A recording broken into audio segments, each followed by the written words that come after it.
ಅರ್ಪಿತಾ, ನಿಂದ ಯಾಕೋ ಅತಿ ಆಯ್ತು.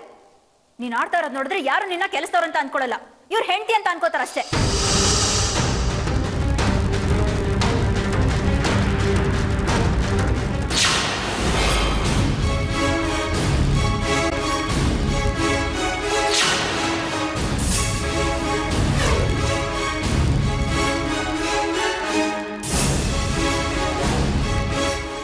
ಅರ್ಪಿತಾ, ಆಗೋಯ್ತು, ಹೆದರ್ಕೋಬೇಡ. ಬಾಬಾ, ನೀವು ಈ ಕಡೆ ಬನ್ನಿ, ನಾನು ನೋಡ್ಕೋತೀನಿ. ನೋಡ್ಲ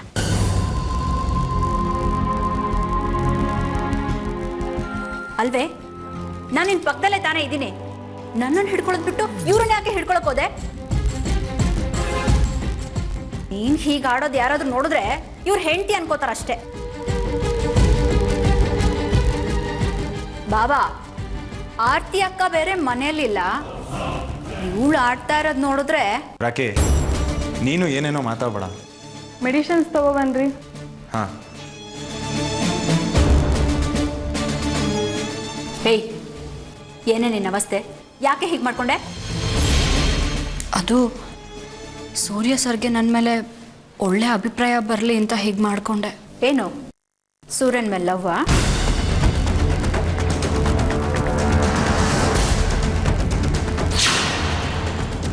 ಈ ಥರ ಏನಾದರೂ ಆರ್ತಿ ಅಕ್ಕನ ಮುಂದೆ ಹೇಳಿದ್ರೆ ಕೆನ್ನೆ ಮೇಲೆ ಹಾಕ್ತಾರಷ್ಟೇ. ಸರಿ, ಬಾವ ಬಂದ್ರು, ನಡಿ ಹೋಗೋಣ.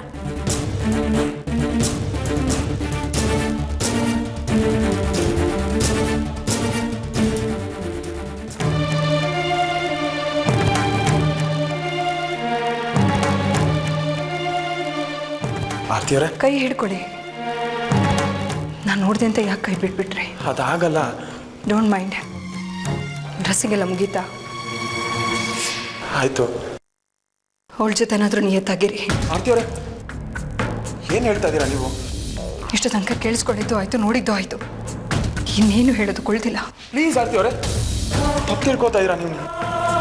ನಾನು ನಿಮಗೆ ದ್ರೋಹ ಮಾಡಿಲ್ಲ. ನಂಬೋದಕ್ಕೇನು ಉಳಿದಿಲ್ಲ. ಆರ್ತಿಯವರೇ,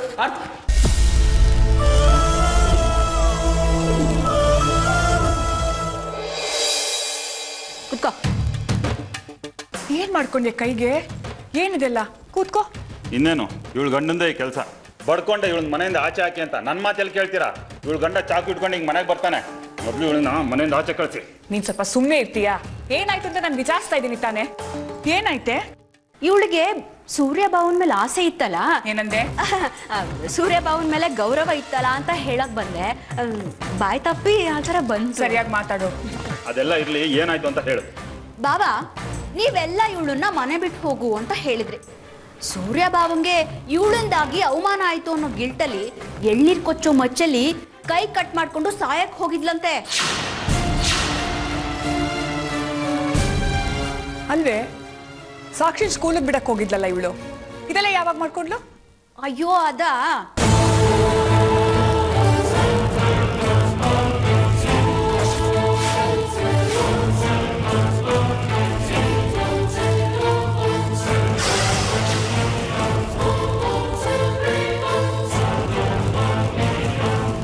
ಇಷ್ಟಾಯ್ತು. ಅಮ್ಮ, ಇವಳು ತುಂಬಾ ನಾಟಕ ಆಡ್ತಿದ್ದಾಳೆ. ಕೈಗೆ ಗಾಯನೂ ಆಗಿರಲ್ಲ, ಏನೂ ಆಗಿರಲ್ಲ. ಎಲ್ಲಿ ತೋರ್ಸ ಕೈ. ಬಾಬಾ, ಏನ್ ಮಾಡ್ತಿದ್ದೀರಾ ನೀವು? ಅವಳ ಕೈಗೆ ಡೀಪ್ ಆಗಿ ಗಾಯ ಆಗಿದೆ. ಬ್ಯಾಂಡೇಜ್ ಮಾಡ್ಬೇಕಾದ್ರೆ ನಾನು ಅಲ್ಲೇ ಇದ್ದೆ. ಅದೆಲ್ಲ ಡವ್ ಸಿನಿಮಾದಲ್ಲಿ ಮೇಕಪ್ ಮಾಡ್ಕೊಳ್ತಾರಲ್ಲ ಹಾಗೆ. ಇವಳು ಗಂಡ ಸೇರ್ಕೊಂಡು ಹೊಸ ನಾಟಕ ಶುರು ಮಾಡಿದ್ದಾರೆ. ಏನ್ ನಿಮ್ ಮಾತಿನ ಅರ್ಥ? ನಮ್ಮನ್ನೆಲ್ಲ ಇಂಪ್ರೆಸ್ ಮಾಡೋದಕ್ಕೆ ಯಾರಾದ್ರೂ ಕೈ ಕಟ್ ಮಾಡ್ಕೋತಾರಾ? ಈಗಿನ ಕಾಲದಲ್ಲಿ ದುಡ್ಡುಗೋಸ್ಕರ ಜನ ಏನ್ ಬೇಕಾದ್ರೂ ಮಾಡ್ತಾರೆ. ಹೇಗಿದ್ರು ಇವ್ರ ಹತ್ರ ಕೋಟಿಗಟ್ಟಲೆ ಆಸ್ತಿ ಇದೆ. ಮಗು ಬಿಡಿಸ್ಕೊಳಕ್ಕೆ 25 ಲಕ್ಷ ಕೊಟ್ಟಿದ್ದಾರೆ. ನಮ್ಮ ವ್ಯವಹಾರನ 5 ಲಕ್ಷದಲ್ಲಿ ಮುಗಿಸ್ಕೊಳ್ಳೋದು ಬೇಡ ಅಂತ ಇವಳು ಗಂಡ ಸೇರ್ಕೊಂಡು ಹೊಸ ನಾಟಕ ಶುರು ಮಾಡಿದ್ದಾರೆ. ಮೊದಲು ಇವಳು ನಮ್ಮ ಮನೆಯಿಂದ ಆಚೆ ಹಾಕಿ, ಇಲ್ಲೇ ಇದ್ರೆ ನಮ್ಮನ್ನೆಲ್ಲ ಹರಾಜ್ ಹಾಕ್ಬಿಡ್ತಾಳೆ. ಸೂರ್ಯ ಬರ್ಲಿ, ಅವನಿಗೊಂದು ಮಾತು ತಿಳಿಸಿ ಇವಳು ಹೊರಗಡೆ ಕಳ್ಸೋಣ. ನಡಿ ಆಚೆಗೆ. ಬಾ, ಒಂದ್ ನಿಮಿಷ. ಇವಳನ್ನ ಮನೆಯಿಂದ ಆಚೆ ಕಳ್ಸೋಕ್ ಮುಂಚೆ ಒಂದ್ ನಿಮಿಷ ಯೋಚನೆ ಮಾಡಿ. ಮೊದ್ಲೇ ಇವಳು ಗಂಡ ತಲೆ ಕೆಟ್ಟವನು. ಸೂರ್ಯ ಬಾವ ಇವಳು ಜೊತೆಲಿರೋ ಫೋಟೋ ತೋರಿಸಿ 5 ಲಕ್ಷ ಕಿತ್ಕೊಂಡು ಹೋದ. ಇನ್ನು ಇವಳನ್ನ ಈ ಪರಿಸ್ಥಿತಿಯಲ್ಲಿ ನೋಡಿದ್ರೆ ಅವನಿಗೆ ಲಾಟ್ರಿನೇ ಹೊಡೆದಾಗಲ್ವಾ? ಇವಳಿಗೆ ಗಾಯ ಆಗಿದ್ದನ್ನ ನೆಪ ಮಾಡ್ಕೊಂಡು ಸೂರ್ಯನೇ ಇವಳ ಮೇಲೆ ಅಟ್ಯಾಕ್ ಮಾಡಿದ್ದು ಅಂತ ಪೊಲೀಸ್ ಕಂಪ್ಲೇಂಟ್ ಕೊಟ್ಟು ಚಾನೆಲ್ ಮುಂದೆ ಹೋಗಿ ನನಗೆ ದೊಡ್ಡ ಅಮೌಂಟ್ ಬೇಕು ಅಂತ ಕೇಳಿದ್ರೆ ಆಗೇನ್ ಮಾಡ್ತೀರಾ? ಮೊನ್ನೆ ಅಷ್ಟು ಚಿಕ್ಕ ವಿಷಯಕ್ಕೆ 5 ಲಕ್ಷ ಕೇಳ್ದನು ಇದಕ್ಕೆ 5 ಕೋಟಿ ಕೊಡಿ ಅಂತ ಕೇಳಿದ್ರು ಆಶ್ಚರ್ಯ ಏನಿಲ್ಲ. ಆ ಸಂತೋಷ್ ಕೂಡ ಹೀಗೆ ತಾನೆ ಭಾವನ ಮೇಲೆ ಸುಳ್ಳು ಕೇಸ್ ಹಾಕಿ ಕೋರ್ಟ್ ಮೆಟ್ಲು ಹತ್ತ ಹಾಗೆ ಮಾಡಿದ್ದು. ಇದೆಲ್ಲ ಆದ್ಮೇಲೆನೆ ನೀವು ವೇದಿಕಾ ರಿಸೆಪ್ಷನ್ ಮಾಡಕ್ಕೆ ಒಪ್ಕೊಂಡಿದ್ದು. ಸೂರ್ಯ ಭಾವನ್ಗೆ ಮತ್ತೆ ಇದೆಲ್ಲ ಆಗೋದು ಬೇಕಾ? ಹೌದು ರವಿ, ಇವಳನ್ನ ಈ ಪರಿಸ್ಥಿತಿಯಲ್ಲಿ ಮನೆಗೆ ಕಳ್ಸೋದು ಬೇಡ. ಇವಳು ಗಂಡ ಇದನ್ನೇ ಅಡ್ವಾಂಟೇಜ್ ಆಗಿ ತಗೊಂಡು ನಮ್ಮನ್ನ ಮತ್ತೆ ಹಣ ಕೇಳಿದ್ರು ಕೇಳ್ಬೋದು. ಇವಳು ಇಲ್ಲೇ ಇರ್ಲಿ. ಅಮ್ಮ ಏನ್ ಹೇಳ್ತಿದ್ರ ನೀವು? ಒಂದ್ ತಪ್ಪಿಂದ ಪಾಠ ಕಲ್ಯಾಣ ರವಿ. ಮತ್ತೆ ಮತ್ತೆ ನಾವು ಅದನ್ನೇ ಮಾಡೋದು ಬೇಡ. ಆರ್ತಿ ಮನೆಗೆ ಬಂದ್ಮೇಲೆ ಅವಳೇ ಡಿಸೈಡ್ ಮಾಡಿ ಇವಳು ಇಲ್ಲಿರ್ಬೇಕಾ ಇಲ್ಲ ಹೊರಗಡೆ ಹೋಗ್ಬೇಕಾ ಅಂತ. ನಿನಗೆ ರಜಾ ಬೇಕು ಅಂದ್ರೆ 2 ದಿನ ರಜಾ ತಗೋ. ಇಲ್ಲಮ್ಮ, ಬೇಡ. ಸರಿ, ಹಾಗಾದ್ರೆ ಒಳಗೆ ಹೋಗಿ ಕೆಲಸ ನೋಡ್ಕೊ.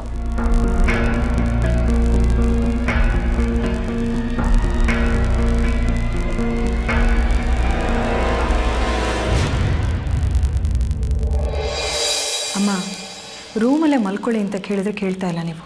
ಇಲ್ಲೇ ಕೂತ್ಕೋತಾ ಇದ್ದೀರಲ್ಲ. ಆಸ್ಪತ್ರೆಯಲ್ಲೂ ಮಲಗಿ ಬೆನ್ನೆಲ್ಲ ನೋಯ್ತಾ ಇದೆ ಕಡೆ. ಸ್ವಲ್ಪ ಹೊತ್ತು ಇಲ್ಲೇ ಕೂತಿರ್ತೀನಿ. ಸರಿಮ್ಮ, ನಾನು ಹೋಗಿ ಮಾತ್ರೆ ತರ್ತೀನಿ.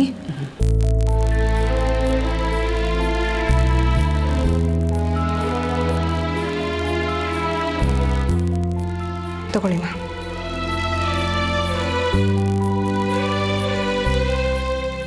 ಬೇಕಾ? ಆರ್ತಿ, ಸ್ಕೂಲ್ ಬಿಡೋ ಟೈಮ್ ಆಯ್ತಲ್ಲೇ, ಆದಿನ ಕರ್ಕೊಂಡು ಬರಬೇಕು. ಅವನ ಬಗ್ಗೆ ನೀವು ಚಿಂತೆ ಮಾಡಬೇಡಿಮ್ಮ. ನಾನು ಅವನ್ನ ಕರ್ಕೊಂಡು ಬರ್ತೀನಿ. ಆರಿನೂ ಮಲಗಿದ್ದಾನೆ. ನೀವು ರೆಸ್ಟ್ ತಗೊಳ್ಳಿ.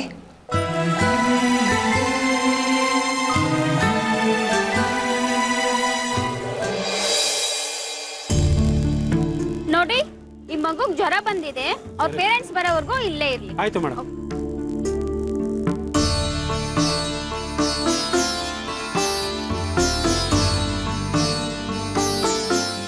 ಸಾಕ್ಷಿ, ನೀನನ್ ಮನೆ ಹೋಗೋ ಬದಲು ಇಲ್ಲಿದ್ಯಾ? ನಂಗೆ ಜ್ವರ ಬಂದಿದೆ, ಅದಕ್ಕೆ ನಂಗೆ ಎಷ್ಟು ಸುಸ್ತಾಗ್ತಿದೆ ಗೊತ್ತಾ? ಹೌದಾ? ಹೌದು ಕಣೆ, ಸುಟ್ಟುತ್ತದೆ. ಹಾಸ್ಪಿಟಲ್ಗೆ ಹೋಗ್ಬೇಕು. ನಿಮ್ಮಪ್ಪ ಯಾವಾಗಲೂ ಲೇಟು. ಒಂದ್ ಕೆಲಸ ಮಾಡೋಣ, ಈಗ ಅಮ್ಮ ಬರ್ತಾರೆ, ಅವ್ರ ಜೊತೆ ಡಾಕ್ಟ್ರಿಗೆ ಹೋಗೋಣ. ಸರಿ. ಬಂದ್ರು.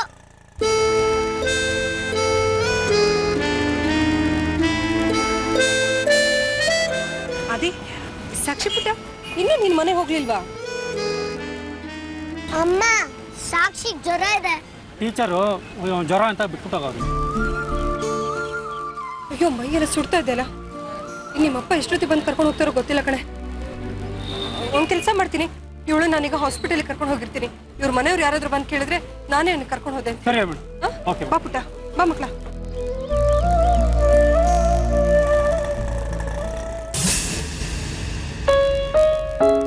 ಅವಳ ಜೊತೆನಾದ್ರೂ ನಿಯತ್ತಾಗಿರಿ. ಸರ್, ನಿಮ್ಮ ಫ್ರೆಂಡ್ ಮನೆಗೆ ಹೋಗಾಯ್ತು ಸರ್. ಸರ್, ಕುಮಾರ್ ಅವರೇ, ಏನು ಮಾತಾಡ್ತಾ ಇಲ್ಲ ನೋಡ್ರಿ.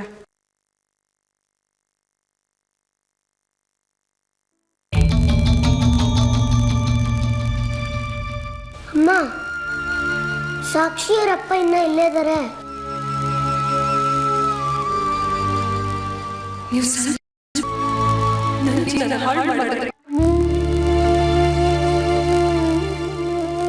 ಅಮ್ಮನಿಗೆ ಇಷ್ಟ ಆದರೆ ದಯವಿಟ್ಟು ನಿಮ್ಮ ಮುಖನ ತೋರಿಸ್ಬೇಡಿ.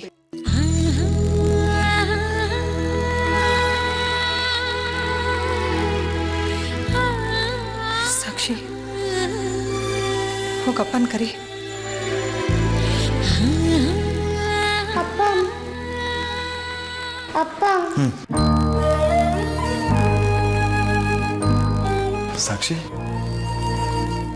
ಯಾವಾಗ ಬಂದಮ್ಮ? ಇಲ್ಲಿಗೆ ಹೇಗೆ ಬಂದೆ? ಅಮ್ಮ ಕರ್ಕೊಂಡು ಬಂದ್ರು.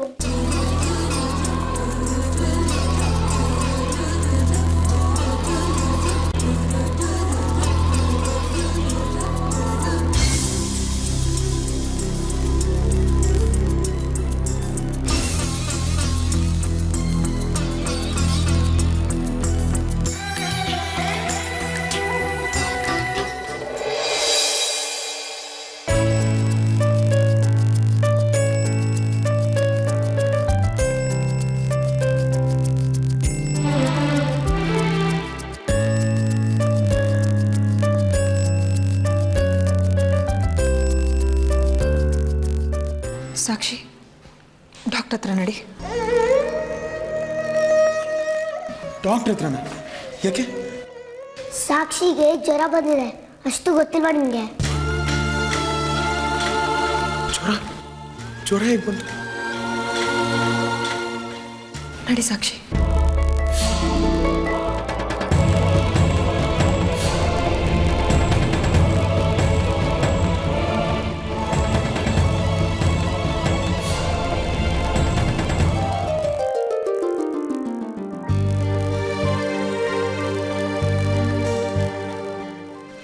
ಓ, ನಿಮ್ಮ ಮಗಳ ಇವಳು?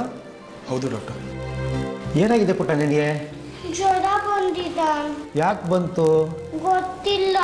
ಹೌದಾ, ಚೆಕ್ ಮಾಡ್ತೀನಿ ಇರು.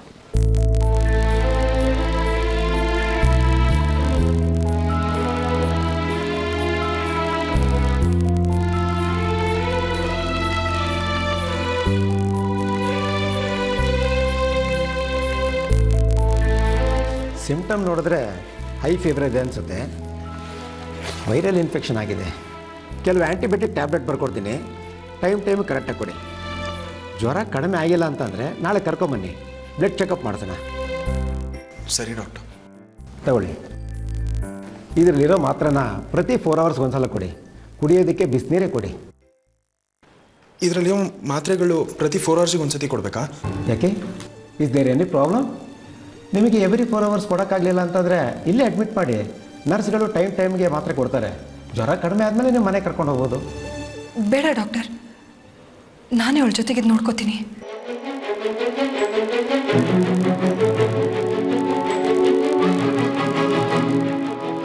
ಗುಡ್. ನೀವು ನೋಡ್ಕೊಳ್ಳೋದಾದರೆ ಪ್ರಾಬ್ಲಮೇ ಇಲ್ಲ. ತಾಯಿ ಮಕ್ಕಳ ಜೊತೆ ಇದ್ದು ನೋಡಿಕೊಂಡ್ರೆ ಮಕ್ಕಳು ಬೇಗ ಹುಷಾರಾಗ್ತಾರೆ.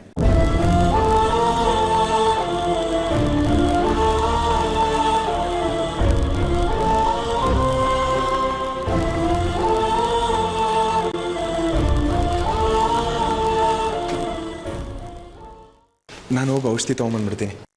ಎಲ್ಲರೂ ಜೊತೆಗೆ ಮನೆಗೆ ಹೋಗೋಣ.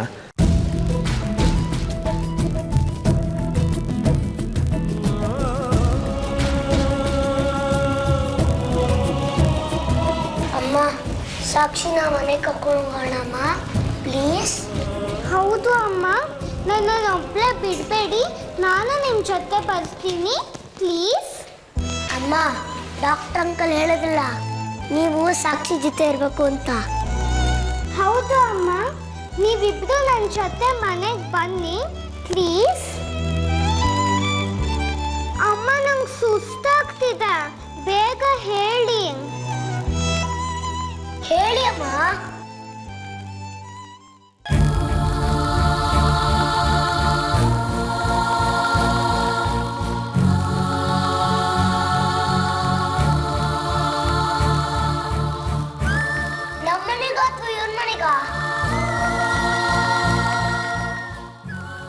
ಪ್ಲೀಸ್ ಮನೆಗೆ ಹೋಗೋಣ ಬನ್ನಿ ಆರ್ತಿ ಅವರೇ.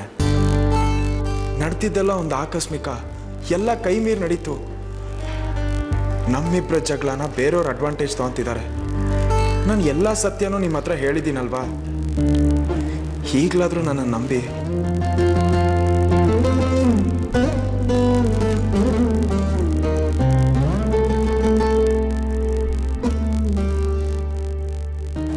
ಸಾಕ್ಷಿನ ನಮ್ಮ ಮನೆಗೆ ಕರ್ಕೊಂಡು ಹೋಗ್ತೀನಿ.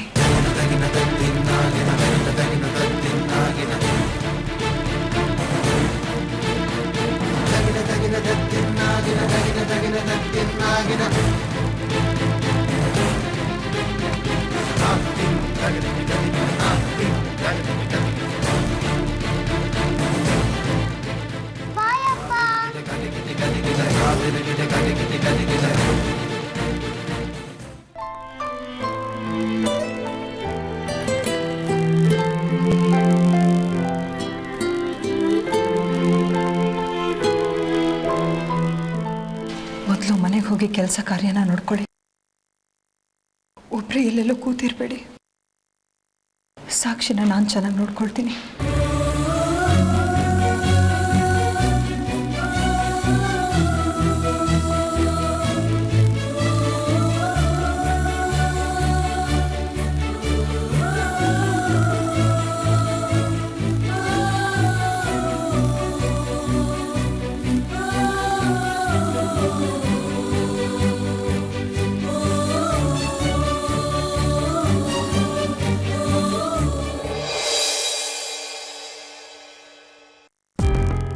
ಸೂರ್ಯ, ಸಾಕ್ಷಿ ಬರ್ಲಿಲ್ವಾ? ಆರ್ತಿ ಅವ್ರ ಜೊತೆ ಹೋದಮ್ಮ. ಆರ್ತಿ ಜೊತೆಗೆ ಹೋದ್ಲಾ? ಯಾಕೆ? ಇವತ್ತು ಸಾಕ್ಷಿನ ಕರ್ಕೊಂಬರೋದಕ್ಕೆ ಸ್ಕೂಲ್ಗೆ ಹೋಗೋದು ನಾನು ಮರ್ತುಬಿಟ್ಟಿದ್ದೆ. ಆರ್ತಿಯವರು ಆದಿತ್ಯನ ಕರ್ಕೊಂಬರೋದಕ್ಕೆ ಸ್ಕೂಲ್ಗೆ ಹೋಗಿದ್ದಾರೆ. ಅಲ್ಲಿ ಸಾಕ್ಷಿ ಜ್ವರದಿಂದ ನಳ್ತಿರೋದನ್ನ ನೋಡಿದ್ದಾರೆ. ಪಾಪ ಸಾಕ್ಷಿ ಸೆಕ್ಯೂರಿಟಿ ಪಕ್ಕ ಕೂತಿದ್ಲಂತೆ. ಸಾಕ್ಷಿಗೆ ಜ್ವರ ಬಂತು, ಅವ್ರು ಹಾಸ್ಪಿಟ್ಲಿಗೆ ಕರ್ಕೊಂಡು ಹೋದ್ರು. ಅಲ್ಲಿವರೆಗೂ ಓಕೆ. ಚೆಕಪ್ ಎಲ್ಲ ಆದ್ಮೇಲೆ ನಿಮ್ ಜೊತೆ ಅವ್ರು ಕಳ್ಸ್ಕೊಡ್ಬೇಕು ತಾನೆ. ಮತ್ತೆ ಯಾಕೆ ಅವ್ರ ಮನೆ ಕರ್ಕೊಂಡು ಹೋದ್ರು? ಯಾಕೆ? ನಾವ್ ಯಾರು ಇಲ್ವಂತ ಇಲ್ಲಿ ನೋಡ್ಕೊಳಕ್ಕೆ? ಸಮಯ ಸಂದರ್ಭ ಅನ್ನೋದು ಇಲ್ವಾ ರಾಕಿ ನಿಮಗೆ? ಪ್ರತಿ ಸಲ ಟೀಕೆ ಮಾಡ್ತಿರೋದೇನಾ? ಮಗುಗೆ ಅಮ್ಮನ ಆರೈಕೆ ಇದ್ರೆ ಬೇಗ ಹುಷಾರಾಗ್ತಾರೆ ಅಂತ ಡಾಕ್ಟರ್ ಹೇಳಿದ್ರು. ಅದಕ್ಕೆ ನಾನೇ ಹೋಗ್ಲಿ ಅಂತ ಕಳ್ಸಿಕೊಟ್ಟೆ. ಏನ್ ಅಕ್ರೆ ಅಪ್ಪ ಆರ್ತಿ ಅಕ್ಕಂಗೆ. ತಮ್ಮನ್ ತಾವು ಮದರ್ ತೆರೇಸಾ ಅನ್ಕೊಂಡಿದಾರ? ಗಂಡ ಮಾತ್ರ ಬೇಡಂತೆ, ಗಂಡನ ಮಗಳು ಮಾತ್ರ ಬೇಕಂತೆ. ಒಳ್ಳೆ ನಾಟಕ ಶುರು ಮಾಡಿದ್ದಾರೆ. ಸಾಕ್ಷಿ ಅವ್ರ ಮೇಲೆ ಡಿಪೆಂಡ್ ಆದ್ರೆ ಆಗ ನೀವು ಅವ್ರ ಕಂಡೀಷನ್ಗೆಲ್ಲ ಒಪ್ಕೊಂಡು ನೀವು ಅವ್ರನ್ನ ಮನೆ ಕರಿತೀರಾ ಅನ್ನೋದು ಅವ್ರ ಪ್ಲಾನ್. ಎಲ್ರು ನಿಂತರ 3 ಹೊತ್ತು ಪ್ಲಾನ್ ಮಾಡ್ಕೊಂಡು ಕೂತಿರಲ್ಲ ರಾಕಿ. ಆರ್ತಿ ಅವರು ನನ್ನ ಮೇಲೆ ಕೋಪ ಮಾಡ್ಕೊಂಡು ಈ ಮನೆಗೆ ಬರ್ತಾ ಇರೋದಕ್ಕೆ ಕಾರಣ ಇದೆ. ಅದು ನ್ಯಾಯವಾಗಿದೆ. ಗಂಡನ ಮೇಲೆ ಪ್ರೀತಿ ಇರೋ ಹೆಂಡತಿ ಕೋಪ ಮಾಡ್ಕೋತಾರೆ. ಓಹೋ, ಯಾಕೆ ಬಾಬಾ ಇಷ್ಟು ದಿನ ಆರ್ತಿ ಒಳ್ಳೆ ಗುಣಗಳು ನಿಮಗೆ ಕಾಣಿಸ್ಲಿಲ್ವಾ? ಅವ್ರ ಹೆಸರು ಹೇಳಿದ್ರೆ ಉರಿದ್ ಬೀಳ್ತಾ ಇದ್ರೆ ಈಗ ಒಂದೊಂದಾಗಿ ಅವ್ರ ಸದ್ಗುಣಗಳು ಕಾಣಿಸ್ತಿದ್ಯಾ ನಿಮ್ಗೆ?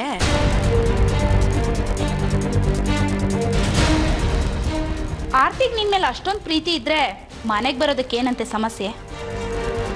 ಇಬ್ರು ಪ್ರೀತಿನ ಹೊರಗಡೆನೆ ತೋರಿಸ್ತಿದ್ದೀರೇನೋ. ಅತ್ತೇನೂ ಹೋಗಿ ಕರೆದು ಬಂದಿದ್ದಾಯ್ತು, ಇನ್ಯಾಕಂತೆ ಅವಳು ಕಾಯ್ತಿರೋದು? ಯಾಕೆ ಅಂತ ಗೊತ್ತಿಲ್ಲ ಅದಕ್ಕೆ. ಆದ್ರೆ ಆರ್ತಿ ಅವರು ಇದೊಂದು ರೀತಿ ಶಿಕ್ಷೆ ಕೊಡ್ತಿದ್ದಾರೆ ಅನ್ಸುತ್ತೆ. ನಿನಗಳು ಶಿಕ್ಷೆ ಕೊಡುವಂತ ತಪ್ಪು ನೀನೇನೋ ಮಾಡಿದ್ಯಾ? ಸಂಶಯ ಪಟ್ಟಿದ್ದೀನಲ್ಲಮ್ಮ. ಅವ್ರು ಏನೇ ಮಾಡಿದ್ರು ಈ ಮನೆ ಒಳ್ಳೇದಕ್ಕೋಸ್ಕರ ಮಾಡ್ತಿದ್ದಾರೆ ಅಂತ ನಂಬೇಕಿತ್ತು. ಅದನ್ನ ಬಿಟ್ಟು ಯಾರ್ಯಾರ ಮಾತೋ ಕೇಳಿ ಅವ್ರನ್ನ ಮನೆಯಿಂದ ಹೊರಗಡೆ ಆಗ್ತೆ. ಅದಕ್ಕೆ ಅವರು ನನ್ನ ಮೇಲೆ ಕೋಪ ಆದೆ. ನ್ಯಾಯವಾಗೇ ಇದೆಯಲ್ಲಮ್ಮ. ಆರ್ತಿ ಅವ್ರಿಗೆ ಯಾವಾಗ ನನ್ನ ಮೇಲೆ ಪೂರ್ತಿಯಾಗಿ ಕೋಪ ಕಮ್ಮಿ ಆಗುತ್ತೋ ಅವಾಗ ಅವ್ರು ಈ ಮನೆಗೆ ಬರ್ತಾರೆ. ಅಲ್ಲಿವರೆಗೂ ನಾನು ಅವ್ರಿಗೋಸ್ಕರ ಕಾಯ್ತಾ ಇರ್ತೀನಿ. ನೀನು ಹೇಳ್ತಾ ಇರೋದು ನಿಜ ಸೂರ್ಯ. ಆರ್ತಿಗೆ ಸಾಕ್ಷಿ ತನ್ನ ಸ್ವಂತ ಮಗಳಲ್ಲದೆ ಇದ್ರು ತನ್ನ ಸ್ವಂತ ಮಗಳಿಗಿಂತ ಹೆಚ್ಚಾಗಿ ನೋಡ್ಕೋತಾಳೆ. ಅದು ಅವಳಲ್ಲಿರೋ ಒಳ್ಳೆ ಗುಣ. ಬೇರೆ ಯಾರೇ ಅವಳ ಜಾಗದಲ್ಲಿ ಇದ್ದಿದ್ರು ಅಷ್ಟು ಚೆನ್ನಾಗಿ ನೋಡ್ಕೋತಾ ಇರಲಿಲ್ಲ.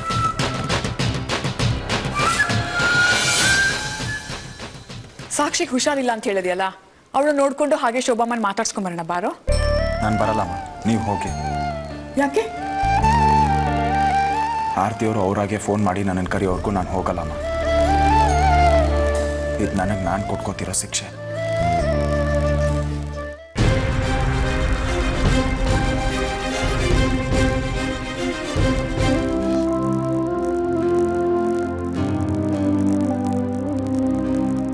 ಅದೇ ಸಾಕ್ಷಿ ನೆಪ್ಸು ಪುಟ. ಮಲಗ್ಲಿ ಬಿಡಿಯಮ್ಮ. ಔಷಧಿ ತಗೊಂಡು ಮಲ್ಕೊಳ್ಳಿ ಕಣೋ, ಎಪ್ಸು.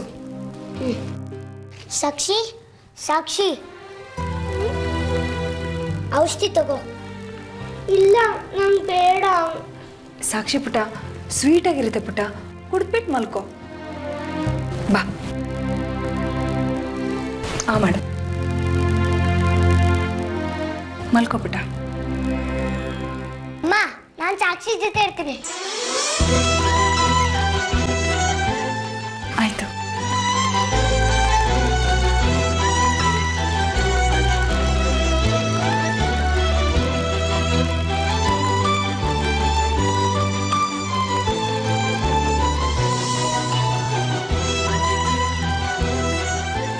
ಅಮ್ಮ, ಸಾಕ್ಷಿ ಆದಿತ್ಯ ಒಬ್ರನ್ನೊಬ್ರನ್ನ ತುಂಬ ಮಿಸ್ ಮಾಡ್ಕೋತಾರೆ.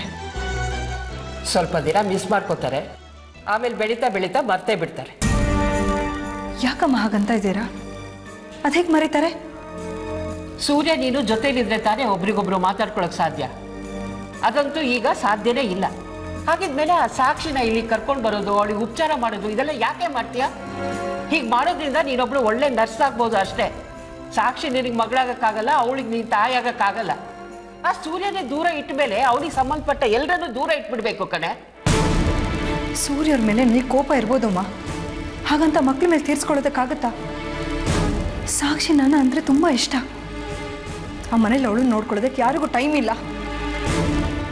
ಈ ಅರ್ಪಿತಾ ನಾನು ನಿನ್ನ ತಾಯಿ ಥರ ಅಂತೇಳಿ ಅವಳು ತಲೆಗೆ ತುಂಬ್ತಾನೆ ಇರ್ತಾಳೆ. ಪಾಪ ಆ ಮಗು ಅದನ್ನೇ ನಂಬ್ಕೊಂಡು ದೊಡ್ಡವಳಾಗ್ತಾಳೆ. ಈ ಅರ್ಪಿತಾ ನನ್ನ ಸೂರ್ಯವ್ರ ಮಧ್ಯರು ಈ ಜಗಳದ ಬೆಂಕಿನಲ್ಲಿ ತನ್ನ ಬೈಕೇನು ಬೇಳೆನ ಬೇಯಿಸ್ಕೊತಾನೆ ಇರ್ತಾಳೆ. ಅದಕ್ಕೆ ನಾವು ಅವಕಾಶ ಮಾಡಿಕೊಡ್ಬಾರ್ದು ಅಮ್ಮ. ನನ್ನ ಸೂರ್ಯವ್ರ ಮಧ್ಯೆ 1000 ಜಗಳ ಇರ್ಬೋದು, ಅದು ಮಕ್ಳ ಮನ್ಸಿಗೆ ತಾಕ್ಬಾರ್ದು. ಮಕ್ಕಳದು ಮುಗ್ಧ ಮನ್ಸು, ಅದು ಹಾಗೆ ಇರಲಿ. ನಿನ್ನಂತವ್ರು ಬಹಳ ಅಪರೂಪ ಕಡೆ ಈಗಿನ ಕಾಲದಲ್ಲಿ. ಗಂಡನಿಂದ ಗಂಡನ ಮನೆಯವರಿಂದ ಇಷ್ಟೆಲ್ಲ ಅವಮಾನ ಆದ್ರೂ ಗಂಡನ ಮೊದಲನೇ ಹೆಂಡತಿ ಮಗಳನ್ನ ಸ್ವಂತ ಮಗಳಿಗಿಂತ ಹೆಚ್ಚಾಗಿ ನೋಡ್ಕೊತಾ ಇದೀಯ ನೀನು.